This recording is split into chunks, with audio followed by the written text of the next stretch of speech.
Good morning again. So two things I want to start with, just to get them out of the way, which is, if you see me looking at this, then it means I'm reminding myself of the time. I'm not texting. And then the second one is to see the concept of Professor Kaufman, that I have a small YouTube channel. Wow. So if you see my videographer who I just changed, it's because I would like to put my little clip on the channel, so I need to make sure of it. But for those of you who are sympathetic, you are really struggling for subscribers to subscribe. Eric Nsako, that's the name of the channel. Nsako is N-S-A-R-K-O-H. Help each other. So, look, I mean, if I could have donated this slot to her, I would have. Because I felt like she's really on the roll, and I was praying that you guys are listening. Because, look, we are one generation here. I know Dr. Mills very well. I know Engineer Bipwong. We were in the same classroom. Was our senior. Manti. And as for Francis, I don't even understand. We did national service together. So this is a generation, is what I'm saying. Dr. Kaufman's daughters are my daughter's seniors, right?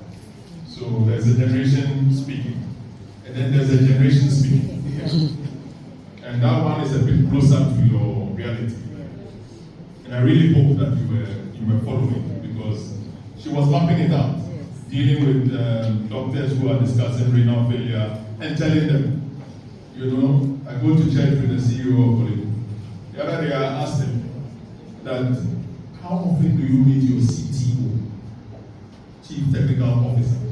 Because I think your issue is more about scanners and theaters than about further training in anatomy, right? I think you are doing quite a good job teaching people about the human body. But people die because of power. People die because of theaters. People die because the scans are wrong or the radiology did not come through. And I didn't come to continue the lecture. I'm sure you can see her after, and she will be glad to. So my story, because it is so short, is why I'm straying into other people's stories. But myself, I am a chemical engineer. I finished chemical engineering in 1993.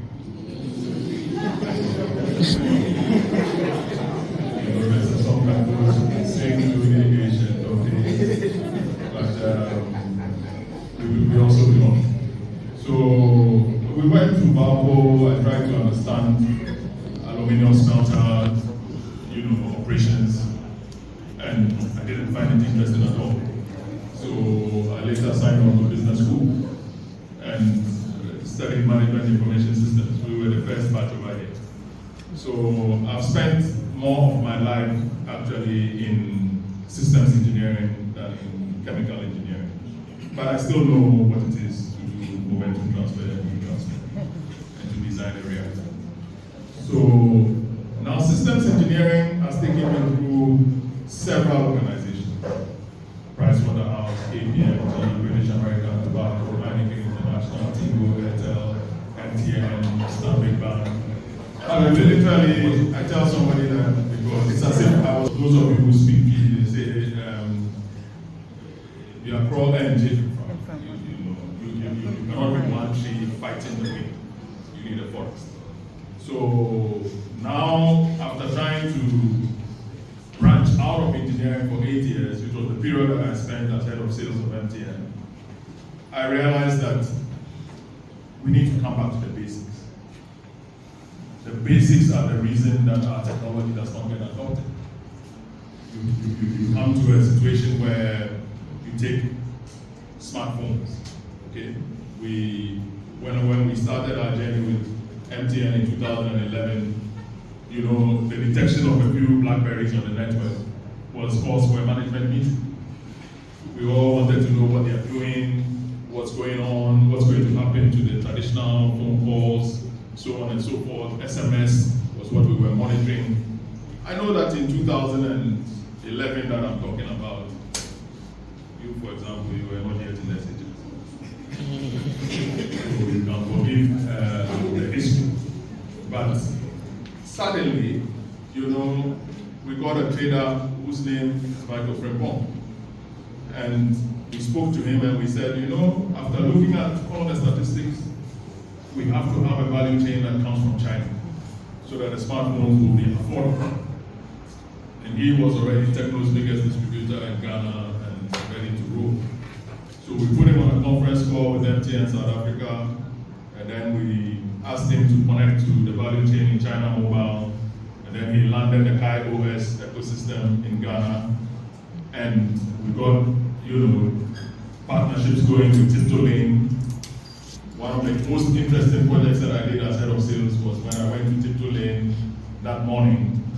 You know, we asked for the big smartphone dealers in Ghana, you know, for these corner Benz phones and, you know, phones and so on. And they said, you sit behind the church. There's a church there. Sit on a bench. I was sitting there and these guys started arriving. And they said, but what has fallen on MTN's conscience today to come here in humility? To come and plead with us. And we said, we cannot do it. We've tried. We go to Apple, we go to Samsung, you get, you know, a few hundred phones, and then that's it. So we've come to find out how you people are landing this number of phones and how we can partner. So they gave us 3 conditions, and those 3 conditions I've stated in a lot of my presentations, but it was to fix the network into 2. To make sure that next time we have phones on discount, we come to them first. Then the last one was, I'll come back to that. It's tough for me to remember the 3rd one now, but we delivered on all the 3. And we went into the 2nd wave of also asking our engineers to deploy Wi-Fi on the tooling.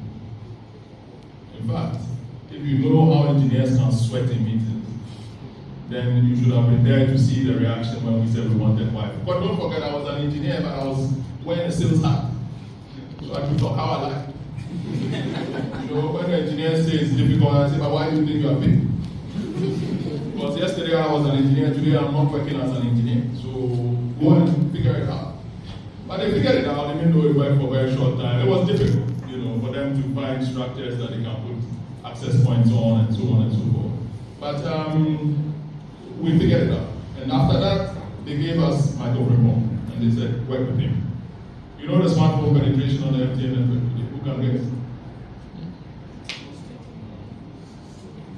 Well, the percentage of the 25 million that is smartphones is about 63%. And you know, when it gets to the point where I was telling somebody yesterday that when you are fighting the last one there for every ecosystem, you have to realize that you are doing human development as well. It's not just a commercial enterprise. You know, electricity must have gone from 0 to 63% much faster than 63% to 86% where it is today or wherever it is. So that's what they're working on. But that is the task that she's trying to school you on, that most of the work that is going to be done is going to be adoption. What I spoke about on smartphones could very well have been the story of mobile money because we were there as well.